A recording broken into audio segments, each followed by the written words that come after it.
Hi friends, welcome back. Sharon Brubaker, Advanced Certified Grief Recovery Specialist.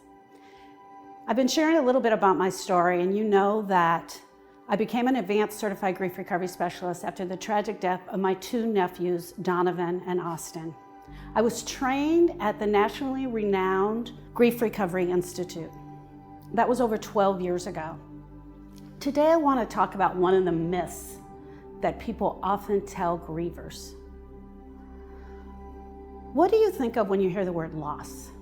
Most people don't realize that there are over 40 different losses that can cause a grieving experience in our heart. I've talked about this a little bit, but death and divorce are the most common. What about moving? What about a pet loss for yourself or for your child? Breakup of a romantic relationship, abuse of a long-term relationship, neglect, loss of trust, just not feeling like I can trust anymore. Some of the things I've shared in my other videos is that grief is a normal and natural reaction to a loss of any kind. It's normal and natural for us to grieve. We just have never been taught how to do it.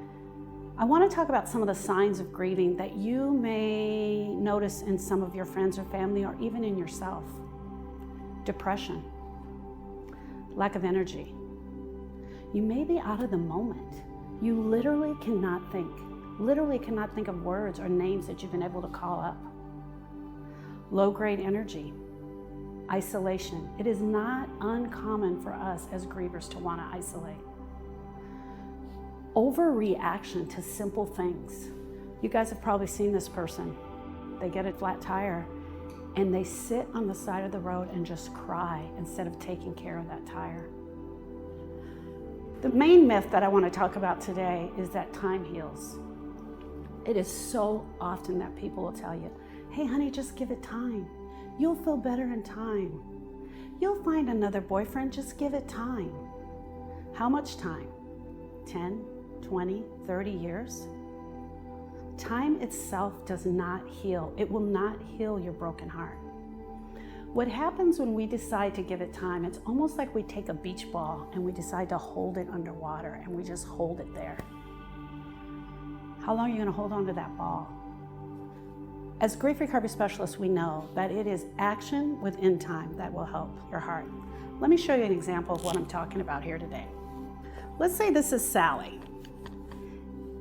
And Sally is 5 years old. Look at my little Sally. Sally gets bullied in school, and she gets beat up by some kids, and they're constantly pushing on her. But Sally's father's in the service, and they have to move quite often. So every time she does get a friend, they have to move from that area, and Sally's dog dies. Also, one day, Sally leaves her bike on the front porch, and it's stolen, and her dad says, don't worry, we'll get you a new bike on Saturday. Sally remembers that. This is 5-year-old Sally. She never took the action steps.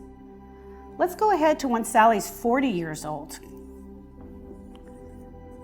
Sally not only has all of the grief in her heart from her 5-year-old self, but now she also has the grief of the breakup of romantic relationships, her mom passing away, her dad tragically killed. We know for a fact that grief is cumulative, and it's cumulatively negative. What's left in Sally's heart to deal with is not only the grief from her 5-year-old self, but also the grief that she's accumulated over time. What we also know is that this grief will start connecting to itself. So instead of just being little pricks that we have happen to us, they become huge mounds, almost like a blob that we don't know how to handle. Some of the things that we know 40-year-old Sally will do to absolutely make herself feel better while she's waiting in time. She will overeat food. She might have low-grade anger. She may be constantly on social media and Facebook just to give herself some relief. She may sleep. She may take drugs. She may use alcohol. She may go to the gym excessively. She wants to get away from this pain and do anything that she can, but she doesn't know how to do it. Sally will drink some wine every night, every weekend. She goes out with friends, and she'll notice a little bit of relief from the pain, but the pain will never go away. You absolutely need a guide to help you through looking at the pain in your heart and walking you through that. Some of the tools that you'll need is awareness that your life is just not as happy or fulfilling as you'd like it to be. You'd also need to look at all of these tools that you're using that are not helping, the drinking, the drugs. There are many people out here that can give you a safe place to talk, a place where you can be heard and listened to with respect. My name is Sharon Brubaker, and I'm an advanced certified grief recovery specialist. If any of what I said today resonated with you, I'd like to offer you a free gift, my ebook. It can be found on my webpage at sharonbrubaker.com. I want to also leave you with this thought. I am a great listener. If you have any questions, feel free to reach out to me at any time. Thank you.